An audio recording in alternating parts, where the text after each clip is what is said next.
Now these are the big ones for large vessel, the cortical signs. Gaze deviation. You guys check gazes when you're out in the field? Have them follow your finger?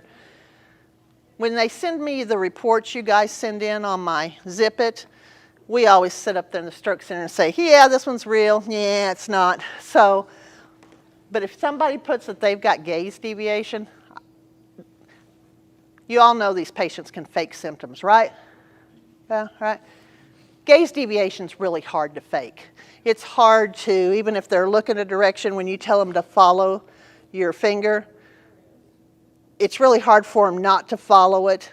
You know, and partial gaze deviation means they may be looking this way, but they can only follow your finger halfway across. They can't go the rest of the way. But if they're if their gaze is deviated, that's a cortical sign. I can almost guarantee you, unless it's like a tumor or something else, they've got a large vessel occlusion.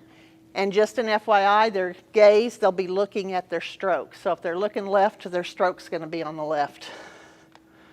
If they're having a seizure, they'll look away from the side of the seizure. Aphasia.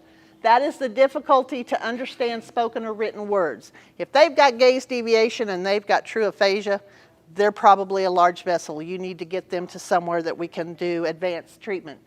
Everybody know what expressive aphasia is? They just can't talk to you. They can't talk.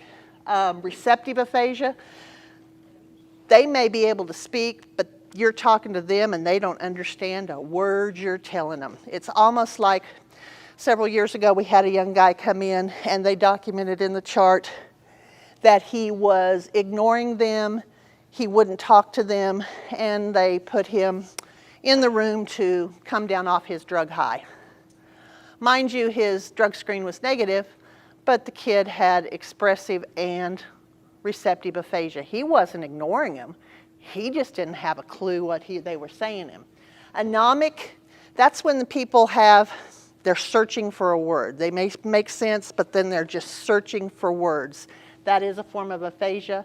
And global aphasia is where they're totally mute. You guys have picked those up before.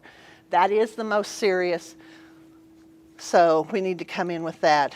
Agnosia. This is when I may be sitting there and coming in, and there's my arm sitting there, and you'll say, what's this? Well, it's an arm. I just don't know it's my arm.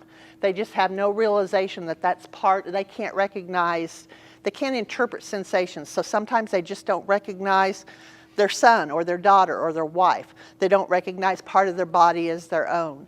So if they have that, that's a cortical sign.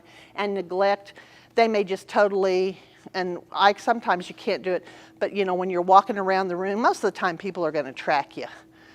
These people don't know anything on whatever the affected side. They don't even know that side exists. So those are the big 3 cortical signs. If they have any of those, you guys need to really start thinking large vessel occlusion.